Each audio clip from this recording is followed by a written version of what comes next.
Dev Lemons is right. And today I'm going to steal her entire video concept. I'm going to interpolate it into my own, which is the very theme of the video I'm going to reference today. In this video, she discusses how artists sampling and taking entire songs and making their own very slightly modified, terrible versions of them is a terrible thing. And I agree wholeheartedly. And when I watched this video, I was thinking the entire time, she's got to mention this one song. This whole video has to be about this one song. And then it didn't mention it, so I'm gonna talk about it, and then I'm going to talk about some of the wider causal and cultural factors that are causing this very happening, and how sampling interpolation is not the issue, but in fact, a symptom of a wider cultural happening that is happening. To start off, the song I am shitting on right now is NLE Choppa's It's Getting Hot in Here, which is sampling Nelly and the Neptunes. I can't even fucking remember the name of the song, but you'll know it if I sing it. It's like, it's getting hot in here, so take off all your clothes. That song. Now, it was a monster hit in the 2000s. It was, if you've been around, if you've heard popular music, if you weren't raised in obscurity, which I envy deeply, you've probably heard it. And if you've heard the original, you know that while it is explicit, there is at least a dab of innuendo. There is like a little bit of obscuring of what the direct meaning of it is. Now, much like its predecessors, you have the, what's the fucking Christmas song that everyone hates now? It's like the, I really can't stay, but baby it's gone. Like that song where it's, again, the subtext, the innuendo of it is like, it's a song about hooking up. There's some speculation on the, if it's a rapey song or not, which I'm not gonna get into, but basically the reason I dislike the NLE Choppa song is because it's just lyrically is terrible. And I can cite sources, but the sources were removed offline because there is a huge marketing budget behind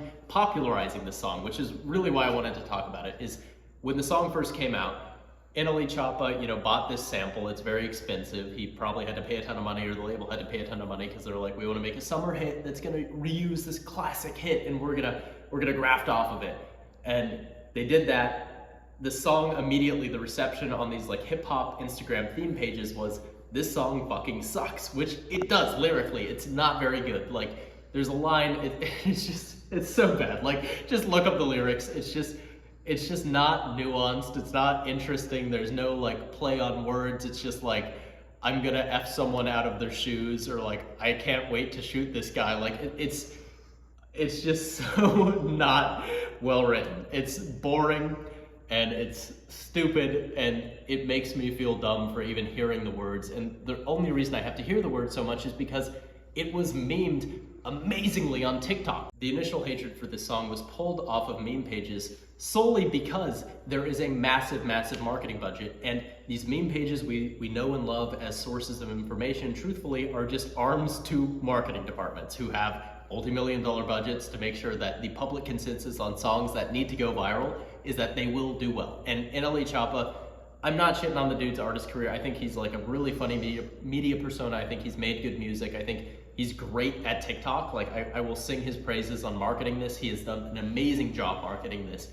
But it is definitely what happened here, is they basically retconned the internet, they pulled it all off, and they made sure that It's Getting Hot in Here, on TikTok at least, looks like the coolest song ever. They've got the Jesse challenge, which is basically they put the song out, they test a bunch of different trends, and one of the guys that they paid is this influencer reminiscent of Danny Duncan named Jesse, who did a trend where he lip-synced the song, he covered his mouth when they said the N-word, and because that's funny and like it's kind of playing on the fact that a huge amount of the people digesting hip-hop as a music form are white people who can't say all the lyrics in the song, it's funny and it's a challenge. And NLE Choppa can make a duetting video where he's like, Jesse, you have the past to say it, and then it's this whole viral trend, and it basically just gets a bunch of eyes on the song, and then a ton of people can lip sync it and cover their mouth, and then he partners with Diddy Bop, who also markets it and does a silly dance, and like, it was marketed extremely well. There was obviously a lot of budget put behind this. It's not organic. None of this is. If I don't know how many people in the audience work in marketing, but there are huge, huge budgets put towards all of these songs nowadays. If you are like a label person who has made many millions of dollars off of a song in the past. All of this is to say, there are a lot of reasons why songs need to go viral right now, and TikTok trends, blah, blah, blah, are the best way of doing it, but another way to influence this is to pull samples that are recognizable. Now, I don't blame people for sampling. I think sampling, if done right, is amazing, and if an artist can capture the essence of what someone was going for, but add all of their own, bits and flares on top of it, it can make some of the most compelling music. I think hip hop has shown this. There are really fantastic songs that have been generated out of sampling.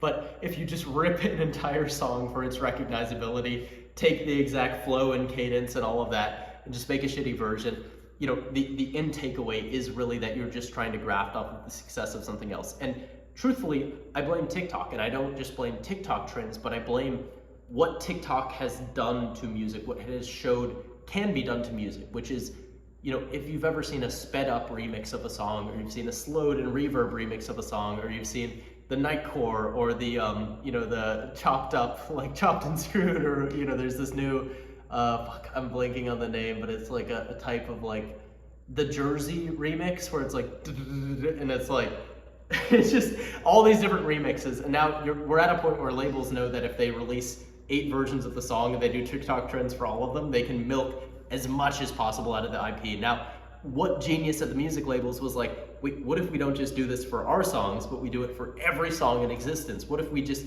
make sure that every song can be remixed and collabed with every other song, so we can just milk as much as possible out of this massive cultural IP catalog we have? And that if we have people who can make TikTok trends out of everything, we can make money out of thin air. We can make more and more and more money, and we can tear apart the fabric of, genuine creative efforts to make as much fucking money out of things as possible. That's what's happening here.